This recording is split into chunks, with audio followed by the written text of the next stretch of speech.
প্রথমেই হচ্ছে শাহরুখ খানকে ধন্যবাদ বা হচ্ছে অভিনন্দন জানাচ্ছি যে শাহরুখ খান এই প্রথম ইন্ডিয়াতে জাতীয় পুরস্কার পাচ্ছে। তো এটা হচ্ছে ৭১তম জাতীয় পুরস্কার। তো শাহরুখ খানই পাচ্ছে তার জওয়ান সিনেমা দিয়ে।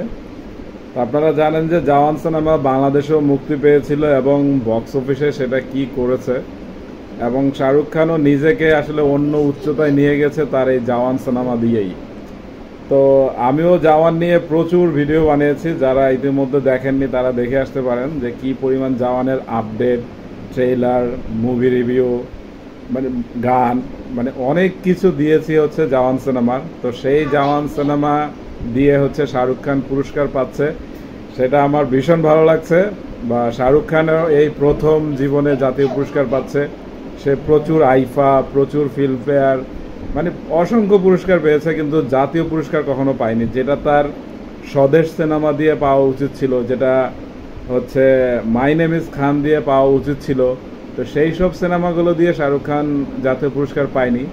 তো যাই হোক, অবশেষে সে জওয়ান সিনেমা দিয়ে হচ্ছে জাতীয় পুরস্কার পাচ্ছে, এবং ইতিমধ্যেই কিন্তু পুরো ফেসবুক জুড়ে জাস্ট হচ্ছে কাঁপিয়ে দিচ্ছে যে শাহরুখ খান জাতীয় পুরস্কার পাচ্ছে, এবং একে একে সবাই কিন্তু পোস্ট করছে, পুরো ফেসবুকে ভাইরাল হয়ে যাচ্ছে যে শাহরুখ খান এই প্রথম পুরস্কার পাচ্ছে, এবং সবাই কিন্তু খুবই খুশি যে তাদের প্রিয় অভিনেতা এই প্রথম এমন একটি পুরস্কার পাচ্ছে যেটা সবার মানে কাঙ্ক্ষিত একটি জিনিস। জাতীয় পুরস্কার উপর আসলে কোনো পুরস্কার হয় না, তো ফিল্মফেয়ার যতই পাক, তো জাতীয় পুরস্কারই জাতীয় পুরস্কার। তো যাই হোক, জওয়ান শাহরুখ খানের একটি প্রিয় চরিত্র, বা আমারও প্রিয় একটি সিনেমা হয়ে থাকবে। এবং জওয়ান থিয়েটারে তো দেখেছি, কম্পিউটারে কতবার দেখেছি এর অ্যাকশনগুলো বা ইমোশন দৃশ্যগুলো, মানে লাজবাব। এবং শাহরুখ খান দুটো চরিত্র থাকে, বাবা এবং ছেলে, এবং বলতে দ্বিধা নেই যে দুটি চরিত্রই হচ্ছে শাহরুখ খান অনবদ্য অভিনয় করেছে। তো বক্স অফিসের সাথে সাথে শাহরুখ খান এই সিনেমায় ভালো অভিনয় করেছে, সেটা তো বলতেই হয়। এবং জওয়ানের গানগুলো খুব দারুণ হয়েছে। তো সব কিছু মিলে হচ্ছে বাংলাদেশের থিয়েটারে তো জওয়ান কাঁপিয়ে দিয়েছে, ইন্ডিয়ার থিয়েটারও পুরো জওয়ান কাঁপিয়ে দিয়েছে, এবং টানা এটা হাউসফুল গেছে।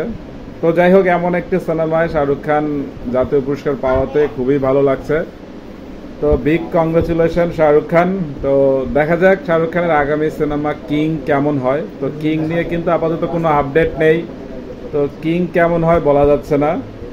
তো দেখা যাক, কিং এর আসলে শুটিং শুরু হয়েছে, অনেক জায়গায় আপডেট আসছে যে কিং এর শুটিং চলছে, বা শাহরুখ খান একবার কিং সিনেমাতে আহত হয়েছে এরকমও খবর আসছে। তো দেখা যাক, আসলে জওয়ান সিনেমা দিয়ে শাহরুখ খান জাতীয় পুরস্কার পাওয়াতে আমরা খুবই খুশি। তো আবারও বলতে চাই যে বিগ কংগ্রেচুলেশন শাহরুখ খান। তো সবাই ভালো থাকবেন, টাটা। আপনারা এটা উপভোগ করুন, আপনাদের প্রিয় নায়ক হচ্ছে এই পুরস্কার পেয়েছে। তো সবাই ভালো থাকবেন, বাই।